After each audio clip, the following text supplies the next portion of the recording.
మనము social development గురించి కనుక చూసినట్టయితే హెల్త్ కేర్, ఎడ్యుకేషన్, వెల్ఫేర్, వాటి యొక్క ఇంప్లిమెంటేషన్, కల్చర్ అండ్ రిక్రియేషన్ లాంటివి ఉంటాయి. పొలిటికల్ డెవలప్మెంట్ మీదకి వచ్చేసరికి ఒక గుడ్ గవర్నెన్స్ అనేది ఇంపార్టెంట్గా ప్లే చేస్తూ ఉంటుంది. At the same time public services, social justice, సిటిజన్స్కి సంబంధించినటువంటి అన్ని విషయాలను ఇందులో కవర్ అవుతూ ఉంటాయి. సో బేసిక్గా మనం చూసినట్టయితే ఈ మూడు ఓవరాల్ కాంప్రిహెన్సివ్ డెవలప్మెంట్ అనేది స్టేట్ డెవలప్మెంట్కి కాన్స్టిట్యూట్ చేస్తుంది. బట్ వేర్ మనం చూసినట్టయితే whereas in the state of Andhra Pradesh, మన ఆంధ్రప్రదేశ్ రాష్ట్రంలో మనం చూస్తున్నట్టయితే ఎకనామిక్ డెవలప్మెంట్ అంటే దాని అర్థమే మారిపోయింది. ఇండస్ట్రీస్, అగ్రికల్చర్ అంటే ఈరోజు అలాంటి ఊసే లేకుండా ఈరోజు ఎకనామిక్ డెవలప్మెంట్ ఆంధ్రప్రదేశ్ రాష్ట్రంలో చంద్రబాబు నాయుడు గారి నాయకత్వంలోని కూటమి ప్రభుత్వం అధికారంలోకి వచ్చాక ఎకనామిక్ డెవలప్మెంట్ అంటే ఈ రోజున రైతులు రోడ్డెక్కారు, ఇండస్ట్రీస్ ఊసే లేదు, ఏదో మాటలు, ఐకానిక్ బిల్డింగ్లు అంటున్నారు, ఏవేవో చెప్తున్నారు, ఏవో మాయ మాటలు అన్నిటికే పరిమితం అవ్వడం అనేది మనం చూస్తూ ఉన్నాము.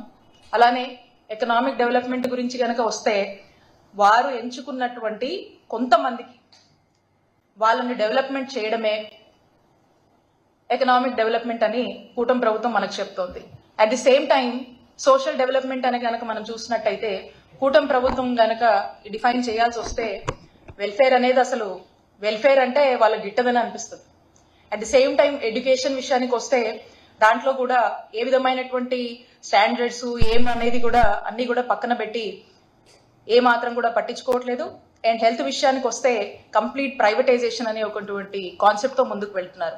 And when comes to political development అని కనుక మనం చూసినట్టయితే గుడ్ గవర్నెన్స్ ఇందాక మనం చెప్పుకున్నాం కదా, కూటమి ప్రభుత్వం దృష్టిలో మాత్రం ఈ పొలిటికల్ డెవలప్మెంట్ అంటే implementation of red book politics అని స్పష్టం చేస్తూ ఉన్నారు. ఇవి కూటమి ప్రభుత్వానికి సంబంధించి చంద్రబాబు నాయుడు గారి నాయకత్వంలో ఓవరాల్ స్టేట్ డెవలప్మెంట్ ఏంటంటే ఈ మూడు అంశాల మీద వాళ్ళు ఏమాత్రం కూడా పట్టించుకోకుండా వాళ్ళు ఫిక్స్ చేసుకున్నటువంటి ఒక ఎజెండా, వాళ్ళు ఫిక్స్ చేసుకున్నటువంటి ఒక ఎయిమ్తో వాళ్ళు ముందుకు వెళ్ళడం అనేది మనం చూస్తూ ఉన్నాం. నేను ఎందుకు ఇవన్నీ కూడా చెప్తా ఉన్నానంటే ఈ రోజున మనం చూస్తూ ఉన్నాం when I talk about social development it constitutes health అనేది ఒక అంశం. దాంట్లో when I talk about health ఈరోజు ద లీస్ట్ నెగ్లెక్టెడ్ స్టేట్ ఏదైనా ఉందంటే కూటమి ప్రభుత్వంలో చంద్రబాబు నాయుడు గారి నాయకత్వంలో ఆంధ్రప్రదేశ్ రాష్ట్రంలో health is the most neglected subject అని చెప్పొచ్చు.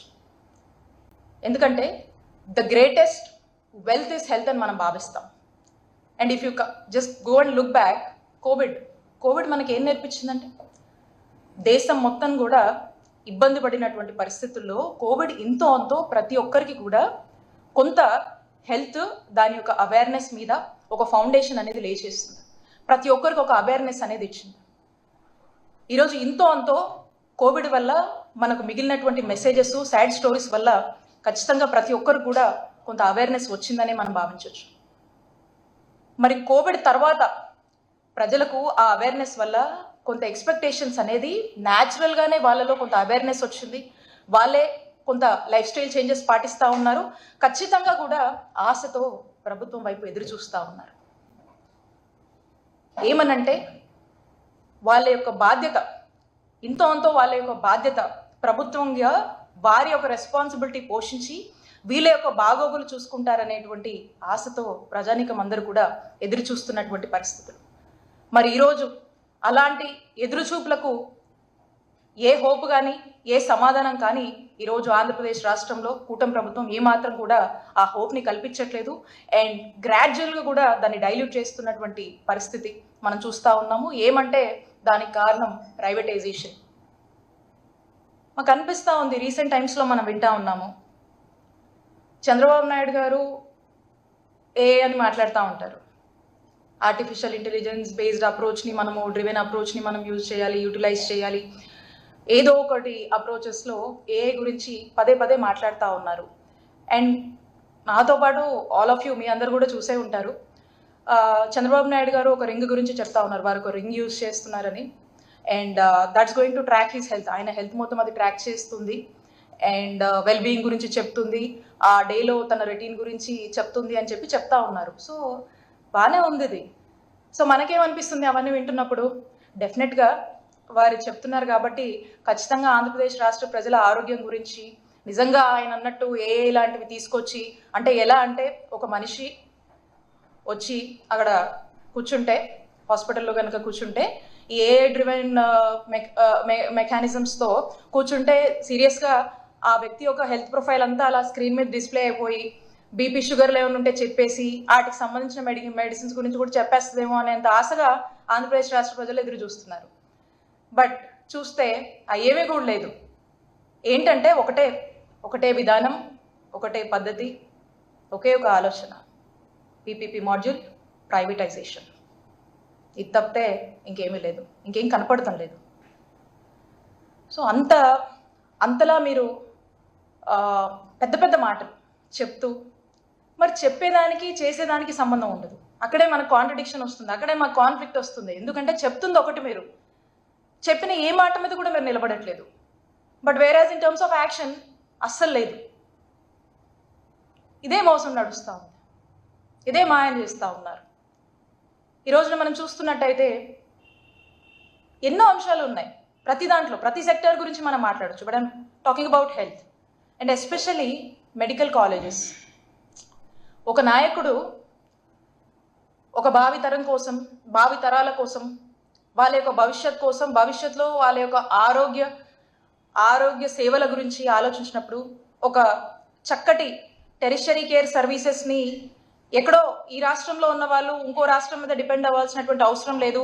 నా రాష్ట్ర ప్రజలు దేశంలో ఉన్నటువంటి ఇతర రాష్ట్రాల కన్నా మిన్నగా ఈ రాష్ట్రంలో వైద్య సేవలు నేను కల్పించాలి అనేటువంటి ఒక దూరపు దృష్టితో, ఒక గుడ్ ఫోర్ ఫ్రంట్ వ్యూతో ఆలోచించినప్పుడు, ఒక 1000 మైళ్ళు వేగంగా ఆలోచించినప్పుడు, ఒక మైల్తో మనం మొదలు పెట్టాలని చెప్పి ఒక స్టెప్తో మనం మొదలు పెట్టాలి, మనం అంత ఫోర్ ఫ్రంట్ వ్యూతో మనం ఆలోచిస్తున్నప్పుడు అనే దానికి ఒక ఆలోచనకు శ్రీకారం చుట్టాలనేటువంటి ఒక ఆలోచన చేసి రాష్ట్రంలో, నాకు తెలిసి దేశంలో ఎక్కడా ఎన్నడూ లేనటువంటి ఒక గొప్ప ఆలోచన, ఏ రాష్ట్రం కూడా చేయనటువంటి సాహసం మన నాయకుడు జగన్మోహన్ రెడ్డి గారు, జగనన్న ప్రభుత్వంలో వారు వచ్చినటువంటి మొట్టమొదటి రోజు నుంచి కూడా ఒక గొప్ప ఆలోచన చేసి రాష్ట్రంలో 17 గవర్నమెంట్ కాలేజీలు తీసుకురావాలనేటువంటి ఒక గొప్ప ఆలోచన చేసి సుమారు 8,500 కోట్ల బడ్జెట్ని దానికి కేటాయిస్తూ 3 ఫేజెస్గా వీటిని డివైడ్ చేసుకుని ఇవన్నీ కూడా అందుబాటులోకి తీసుకురావాలి. వైద్య విద్యని అభ్యసించేటువంటి ఎంతో మంది విద్యార్థులను ఆశతో చూస్తున్నటువంటి వారి యొక్క కళల్ని సాకారం చేయాలి. ఎంతో మంది డాక్టర్స్ని ప్రొడ్యూస్ చేయాలి. ప్రతి జిల్లాలో మనం ఏదైతే చూస్తూ ఉంటామో, మనం వింటూ ఉంటాము, బయట ఎక్కడికి వెళ్ళారమ్మా అంటే బయటకు వచ్చేసరికి కార్పొరేట్ హాస్పిటల్ చూపించిన వాళ్ళు అపోలో లాంటివో ఏజీ లాంటి హాస్పిటల్స్ చెప్తారు.